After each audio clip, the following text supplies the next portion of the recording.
For example, like Ada. Ada here, is she... I know her name is Ada Wong. Like, is she Chinese? I assume so. But she seems like a sort of mixed Chinese. Like, maybe one of her parents was white or something. I don't know. And then that's a whole nother issue, is mixed children. You know, what if Leon, the lovable Leon here, impregnated Ada? Would they have a parasite baby? Ooh, okay, no pregnation anymore. She stabbed him in the dick. Nice lipstick. Sorry, Ada. We'll save that for later. We have to get that parasite out of you. Ah. Yeah. Anyway, you know, where to mix kids? What? There's an even better question. So you say black people can't be racist. What about, you know, if a person had a black father and a white mother, so now the child is half black, is that child racist? You know, it's so dumb to think that people are capable or not capable of something purely based on their race. The only instance, wait, is that the merchant's clothing? I think it might be. There's only one instance where I will not only tolerate, but say that that's pretty accurate when somebody says something based on race, and that is simply this following. Black people are very less likely to get sunburned. I don't think I've ever had any instance where I've known somebody who's black who's gotten sunburned. That's about it. That's the only one I can think of. Ooh, Killer 7 looks so nice. Again, let's take a peek in the horror drawers. And if you're albino, don't go out in the sun ever. Just that. There you go. There you go. Also, fun fact: albinoism comes from like royal families intermingling and intermarrying each other. It's a creepy sort of thing. Hey, Prince Charles? Yeah, that looks like him. Boy. Just awful. Let's just leave it. Let's just leave it to a forever tumble in its... There he is. Hey, I made a sandwich for you. You want to come find it? It's over here. It's wiggling. It's a hot dog. It's a yummy, yummy hot dog. Wouldn't that be funny if you combined these two, they would turn into like some sort of super regenerator?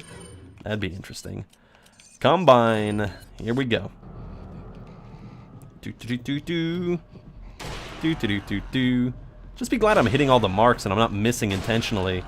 That's what people used to do, that's what headsmen used to do back in like France days, in medieval France, where the headsman, the axeman, would deliberately miss at times and would stab you in the back of the neck with the axe, and it would take more than a couple chops to get you killed. Yeah, we'll just leave it. We'll just leave it forever to wibble wobble. I will be completely unmerciful here because I feel like it. I don't even know what race, creed, or whatever the fuck this thing is. But I care about it enough to shoot it dead. Or do I? Fuck, shoot it. I should have flipped the coin. Damn it. I have to shoot that thing. It's so awful. It's so awful. Ugh. And then you got these things. That's just all. Oh, hooked. These hooks. The dripping bag and just that thing. This is the worst punching bag ever. This is what happens if you leave your meat out. Ugh. Anyway. Well, you know, even if I had left that thing alive, it wouldn't have been alive indefinitely. The island is going to blow up. Probably not even in like an hour. So we only saved it about an hour's worth of misery. Oh, here we go. This is kind of the last big huzzah to the Ganados. So yeah, you know, where do mixed kids come in that whole thing?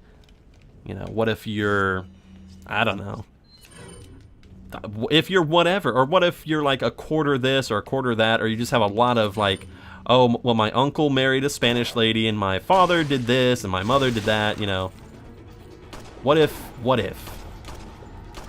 I don't know. These are questions that I am not equipped to answer. I am not a sociology major by any means. All I know is that Shakespeare wrote a very good character in Othello, who is black, who is a very nice sort of, very interesting anyway, sort of character. Owie! And that H.P. Lovecraft, for as much as I admire his work and as much as I feel he was a good writer, H.P. Lovecraft, even for his time, was, like, noticeably racist. Like surprisingly so. He had a cat, specifically, that was named, well, N-word man. Imagine having to go outside your house and yell out into the darkness of the night, hey, you know, ow. So that's kind of pretty funky, wouldn't you say? Just a little odd, to say the least. Read a whole article on him, on Mr. Lovecraft, about the race relations of his strange little upbringing. And there's specifically one little story that he wrote called Reanimator, where he, the scientist in the story, brings a man back to life, or he keeps trying to bring people back to life, and he keeps failing. Ow. But they come back like basically zombies. It's one of the first zombie stories ever wrote, and he keeps needing fresher and fresher corpses. That's what he thinks is the problem, why these people aren't coming back sane, is that they were left in the ground too long, and he keeps trying to get fresher and fresher subjects. And his creations keep finding a way back to him and keep haunting him at night. And this whole thing is written from the perspective of his lab assistant, and in particular, Lovecraft writes this story and in such a way that the black specimen, the black guy that he brings back to life, he pretty much lists as like a baboon, like a hideous sort of ape-like creature with really big teeth, and just the way he describes it is really awful. So, and that kind of opens up a new and interesting subject of, you know, where does creativity or artistic genius come into contrast with, you know, race, or like stuff that, okay, let's just, for example, let's not even make it about race. Let's make it about, well, hey, video games. Here we go. Let's say that somebody you like or respect, some celebrity or some author, whatever, feels that video games cause school shootings and they should be defunded, and that companies like EA, Capcom, and all the rest should be put under heavy sanctions, and they should not be allowed to sell video games in the country because they are an active negative force that's causing, let's just say they have really bad opinions, like video games cause suicide. You know, these scary games, these people who post about video games, do Let's Plays like me, encourage people to kill themselves or just be violent, you know, the standard video game argument. And by you supporting the things that they produce, like let's say they're an author and you buy their books, and you really want to buy their books because they're good, they're well-written books, and their opinions about video games are nowhere in the books. But by buying the books, you're supporting that person and possibly giving money to a cause that will actively hurt other things that you like. Like by buying the guy's book, you're going to be supporting him. And this becomes a problem too when it's like when it's a really like definitive sort of book or media, like Roman Polanski. Roman Polanski was a really good director. I haven't really seen any of his films, but supposedly they're like really, really good. But he had a sexual affair with a 13-year-old, I believe it was, or somebody very underage. while he was like 45. And that's straight up illegal in the United States. So he sought asylum in a different country. I forget where. I think Switzerland or something like that. And he still is there. And by watching his movies on like a streaming service like Netflix or whatever, you're actively giving money to somebody who would be, you know, imprisoned in the United States. Is that a good or bad thing? Where do we draw the line? Even if you pirate the stuff, like, does that make it, like, if you're just enjoying it, you're enjoying the works of a known pedophile, you know, but the pedophilia is not in his work, and it's like a cultural touchstone of a work. Do you deny yourself from watching this film or book or whatever just because you really don't like the person? What if the person is dead, you know? Well, let me tell you, pretty much like everybody who's ever died from way back in the day has had some pretty bad opinions, so you'll never agree about, you know, everything. So I feel like there's a certain context to what you're reading. I am a full supporter of the idea that you can enjoy something by someone you don't like. For example, I don't think that Michael Jackson was a particularly perfect individual. Not that a lot of his problems were necessarily his own fault. I think he got messed up by his dad quite a bit. You know, his dad basically put him through some pretty heavy child abuse just to make him a really good singer, and succeeded in doing so. And that caused some bad life choices later in his life. I'm not going to, you know, say whether or not he was guilty or whatever, but just the allegations and his odd behavior, you know, certainly alienated him from a lot of people, and just some of his surgery options and all of that. So I don't feel like I really would have wanted to spend an afternoon with Michael Jackson necessarily, but I do very much enjoy his songs and think he was a pretty darn smart guy when it came to producing songs, because, I mean, and he was a sweet guy for a while. From what I've heard, when he was in the 80s, he was a very sweet, childlike kind of guy. You know, when he was doing Thriller, apparently, the director of that music video had to really kind of talk him down and make him okay with these, like, gross zombies and makeup and all of that stuff. And so, you know, when you have that much money and you're just kind of a strange fellow, I mean, I don't know. Can you enjoy his music knowing, like, if he was like a legit pedophile, would you be able to enjoy his music? Because they are good pieces of work, you know, if you don't know all of the backstory to it. You know, if I presented to, it's that classic internet meme of like, oh, haha, you just enjoyed the artwork of Hitler, you know, these landscape photos or these landscape drawings, which are, you know, visually nice, but it's like, oh, well, you just enjoyed the work of Hitler, ha ha ha ha. And I don't know, I just feel like there needs to be a disconnect between the person and the art. But, you know, if you, I definitely feel that, like, if the person is still alive and is funding things, like, you know, if Hitler was still alive, I wouldn't buy any of his paintings, because, well, duh.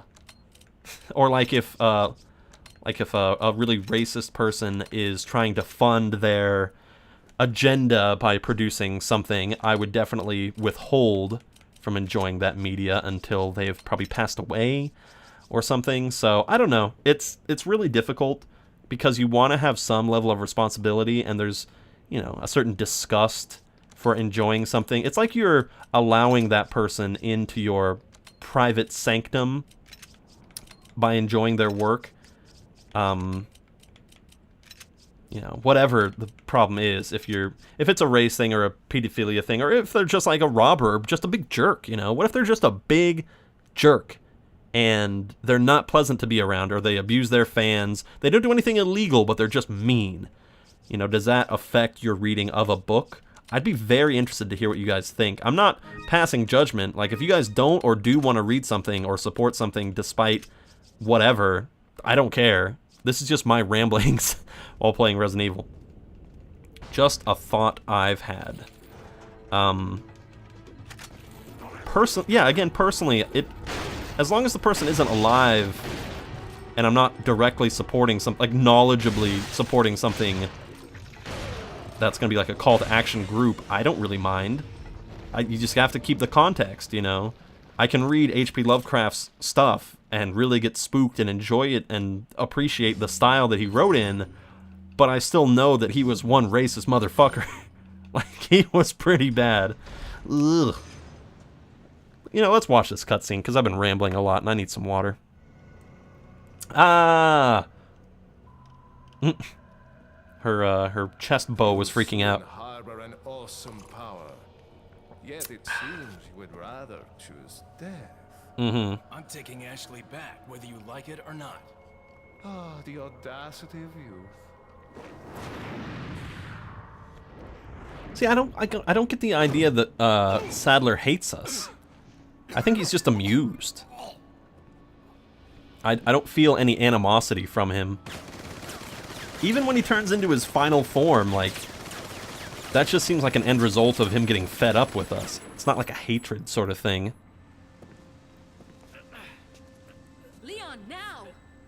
Okay, we don't need to see the rest. Doink! See, I hit the button at the same time. We're good, we're good. We got Ashley. Everything is hunky-dory. Sorry, Ashley, I didn't get you to full health. Now this guy, I think this is the second to last time we get to hang out with him. Welcome. Do I want anything? Got a selection. What are you buying? Do I want anything? I don't think so. The pearl pendant. Okay, we might as well see here if... Let me buy the original handgun again. Let me see if I can upgrade this all the way. I don't think I can, but let's give it a try.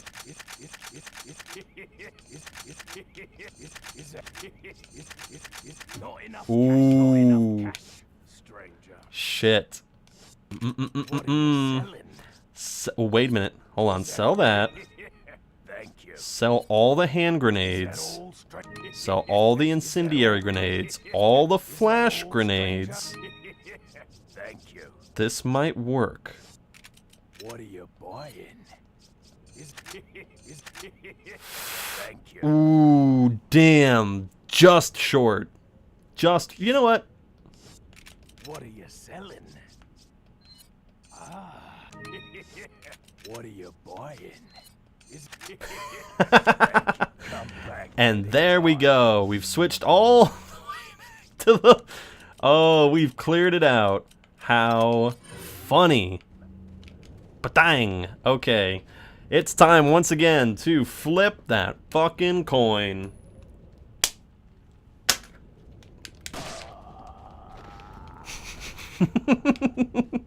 Why did I let him upgrade it all the way? This is the last little section anyway. Let's just see. It has a 5 times better chance of popping somebody's head off. You can no longer your average 9mm handgun. Its chance of critical headshots increased by 5 times. No. Okay, and I sold all the grenades. There was a reason I was holding on to them. Let's see if I can pop somebody's head off. Come on. I did not sell all of that for nothing. Back off. What's new, pussycat? Whoa, whoa, whoa, whoa, whoa, whoa. Does that count? Uh-oh. And now it's empty. Oh, well. Oh, and I don't have any flash grenades. But I got 73 shotgun shells. More than enough to kill anything that moves. We have fun. We have fun. What was this way again? What was this way? Oh, this is the way back to Ada and all them.